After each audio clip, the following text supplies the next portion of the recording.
जनशक्ति party ने 20वां स्थापना दिवस दिल्ली के कॉन्स्टिट्यूशन क्लब में मनाया। स्थापना दिवस के मौके पर जहां दिल्ली सरकार की गाइडलाइन का खासा ध्यान रखते हुए 50 से ज़्यादा कार्यकर्ताओं को शामिल नहीं किया गया, वहीं समारोह में पूर्व मंत्री और सांसद पशुपति पारस भी शामिल हुए।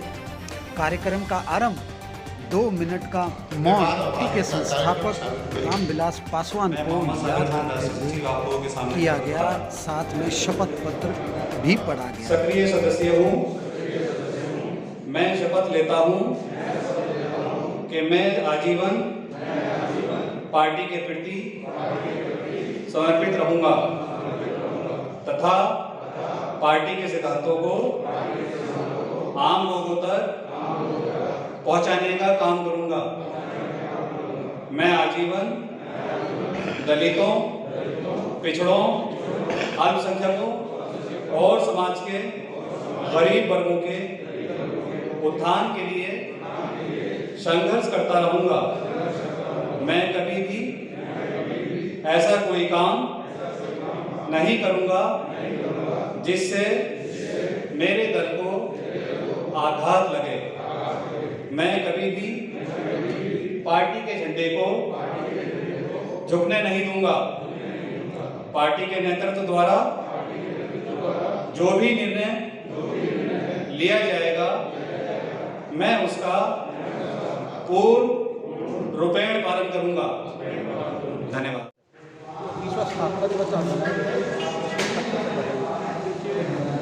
आज के ही दिन 2000 ईस्वी में यही दिल्ली के लाल किला के मैदान में पार्टी का प्रथम स्थापना दिवस मनाया गया था, जिसमें मैं समझता हूँ 4 से 5 लाख लोगों की भीड़ और इसके संस्थापक और राष्ट्रीय अध्यक्ष स्वर्गीय श्री रामविलास पासवान जी का सपना था कि मैं दलित समाज से आया हूँ और दलितों के घर में कभी उजाला नहीं होता है, तो सपना था प्रत्येक घर में मैं उस घर में दिया जलाने चला हूँ, उस घर में सदियों से अंधेरा। लेकिन दुर्भाग्य आज ये हुआ के साथ जमना हुआ हम लोग के साथ, हमारे परिवार के साथ, आज हमारे बड़े भाई बहुत कम अवधि में ही हम लोग को छोड़ के चले गए और आज पूरा समाज, पूरा देश उनके लिए परेशान है और माहत है। फिर भी आज पार्टी का 20वां स्थापना दिवस मनाया गया, पूरे देश में मनाया जा रहा है, तो खुशी तो नहीं है, गम है। सबसे पहले हम लोगों ने पासवान जी का श्रद्धांजलि सभा का आयोजन किया, लेकिन साथ साथ पार्टी का स्थापना दिवस भी है, तो दिल खुश तो नहीं है, लेकिन मजबूरी है, पार्टी को चलाना है और भविष्य में पार्टी को आगे ले जाना है, इसलिए आज पार्टी का स्थापना दिवस मनाया गया। और मैं सभी कार्यकर्ताओं से मेरा आग्रह हुआ कि पार्टी को किसी भी तरह हम लोग आगे ले चलें। श्री चिराग पासवान जी के नेतृत्व में पार्टी आगे बढ़ेगी। जिस समय आएगा, राजनीति में पक्ष विपक्ष होता है, दुख और सुख दोनों में होता है, तो फिर एक समय आएगा कि लोग जनशक्ति पार्टी जो देश में अपना एक स्थान करेंगे। सर, जो है राज्यसभा की सीट के बारे में क्या करेंगे? राष्ट्रपति के लिए तो भाजपा का कोटा का सीट था और भाजपा के लोगों ने फैसला लिया, सर्वसम्मति से फैसला लिया कि श्री सुशील कुमार मोदी जी को राष्ट्रपति, लेकिन उनका सीट तो था लोजपा का, लेकिन श्री पासवान जी नहीं रहे और भाजपा का जो फैसला है। माननीय रामविलास पासवान जी के चरणों में हम लोग श्रद्धासुमन अर्पित करते हुए कार्यक्रम की शुरुआत किया। पूरा शूट कर लिया। और ये मेरा सौभाग्य है कि पार्टी के जन्म काल से माननीय रामविलास पासवान जी के साथ काम करने का मौका मिला। पार्टी का जब जन्म हो रही थी, पहला स्थापना दिवस स्थापना किया जा रहा था रामलीला मैदान में, उस समय हम बिहार गया से दलित सेना के सभी साथी आ रहे थे, जो उस समय गया के दलित सेना के जिलाध्यक्ष डॉक्टर तपेश्वर पासवान जी थे, उनके नेतृत्व में हम लोग हजारों की संख्या दलित सेना के साथ गए थे। उन्होंने कहा कि दिल्ली चलिए, माननीय रामविलास पासवान साहब पार्टी बना रहे हैं, और मैं उनके साथ आया। उस पहला कार्यक्रम में मुझे शामिल होने का अवसर प्राप्त हुआ। 4-5 लाख की संख्या में पूरे देश से लोग आए थे। उस भीड़ का एक हम ही हिस्सा थे। और उसी दिन मैंने मन बनाया कि मुझे माननीय रामविलास पासवान जी के लीडरशिप में काम करना है, क्योंकि उनकी बात, उनके विचारों और कर्मों से मुझे ऐसा लगता था ये गरीबों के नेता। हमारे इतने महान नेता, हमारे राष्ट्रीय अध्यक्ष, हम सबके गार्जियन और सबके रोशनी मार्गदर्शक आज हमारे बीच नहीं है। लेकिन जैसा कि हमारे माननीय सांसद और दलित सेना के राष्ट्रीय अध्यक्ष पशुपति पारस ने कहा कि यह सच्चाई है, जो इस दुनिया में आया है उसको जाना है। लेकिन जो सपना रामविलास पासवान जी ने देखा था उसको भी जन तक पहुँचाने का काम भी तो लोजपा का है।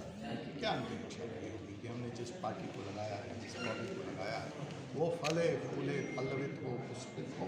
तो आज हम इसको एक संकल्प दिवस के तौर पर भी मना रहे हैं कि हम रामविलास अमर रहो, हमें तुम्हारे अरमानों को मंजिल तक पहुंचाना है।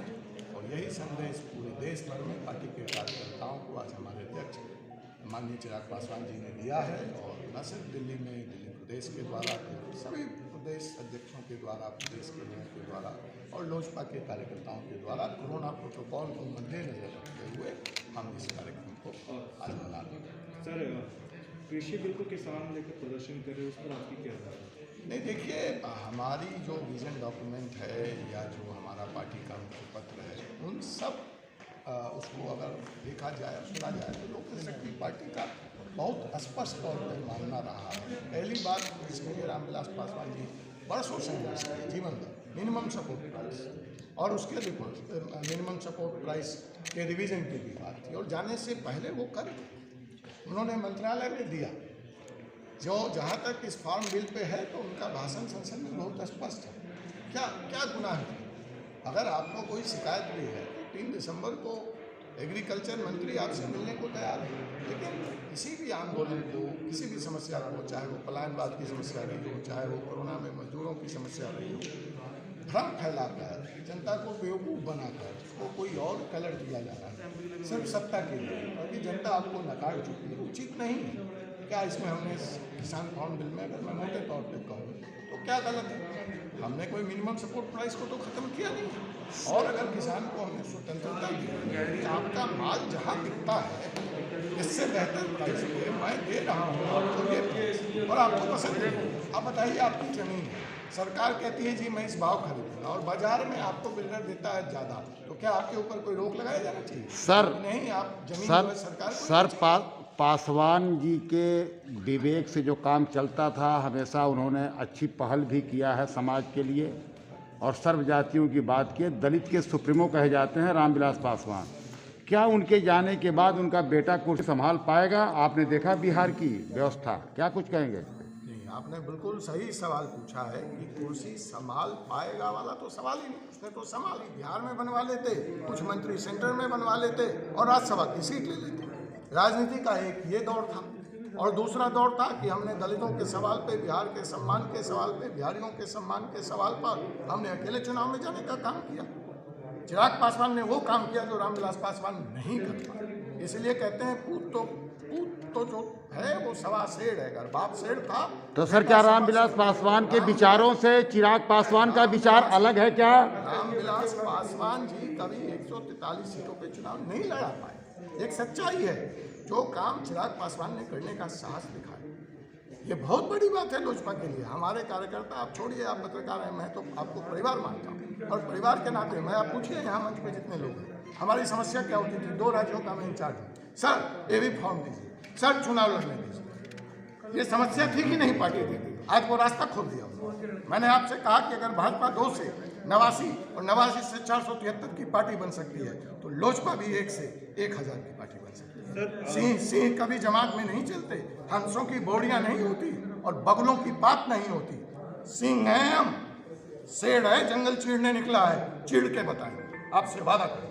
रामविलास पासवान अमर रहे, रामविलास पासवान अमर रहे। प्रचार के दौरान कहते थे। चलिए, सच तो स्वीकारा। कल तक तो कहते थे कि इनकी औकात ही नहीं।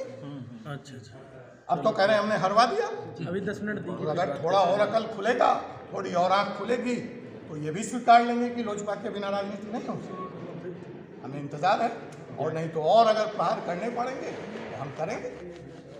40 आदमियों की पार्टी लेकर आप केंद्र की सियासत डिसाइड करेंगे। अपना बिहार तो पहले चला लीजिए और समाज बोलेंगे। सर, आज जो स्थापना दिवस है, इस पे कहाँ से इकट्ठे हुए कार्यकर्ता? दिल्ली प्रदेश के, ये देखिए, ये तो हमारे दिल्ली प्रदेश के ही कार्यकर्ता हैं, क्योंकि हमारी सख्त हिदायत थी, सख्त निर्देश था। कल भी यहाँ तेलंगाना के लोग आए हुए थे, मैंने मना किया आप जाइए, अपने प्रदेश में बनाइए। आंध्रा के लोग आए हुए थे, मैंने मना किया आप जाइए। जम्मू कश्मीर से लोग आए थे, मना किया, क्योंकि प्रोटोकॉल के हिसाब से 40 हमारा संदेश अगर आप पढ़ेंगे प्रेस के साथियों को, जिस ग्रुप में मैं सबके साथ जुड़ा हूँ, मैंने प्रेस के साथियों से भी निवेदन किया कि भाई आप कम से कम आना। यानी कि हर राज्य में मनाया जाता है? हर राज्य में, हर पार्टी, प्रखंड कार्यालय, जहाँ जहाँ भी लोजपा के लोग हैं, अपने अपने तरीके से आज स्थापना दिवस और माननीय रामविलास पासवान की श्रद्धांजलि सभा और संकल्प दिवस तीनों का आयोजन। सर, जैसे कि आप राष्ट्रीय प्रवक्ता हैं पार्टी के, तो क्या संदेश देंगे पार्टी के कार्यकर्ताओं को अभी इस मंच से? अकेला चला था अकेला चलूंगा, सफर के सहारों अगर तुम थक गए हो तो लौट जाओ, सहज नहीं मेरी मंजिल का सवेरा, अकेला चला था अकेला चलूंगा। वही चिराग, हर घर में चिराग चलाने का विकल्प हम लेकर के चल रहे हैं, और वही संदेश है कि हर उस घर में जहां रोशनी नहीं है पहुंचाने का काम लोजपा करेंगे। लोग पूछते हैं, आप पूछते हैं रामविलास पासवान ने क्या दिया? रामविलास पासवान ने तो एक जीता जागता संघर्षरत चिराग दे दिया। अब कौन रोकेगा जहां को रोशन होने से? धन्यवाद।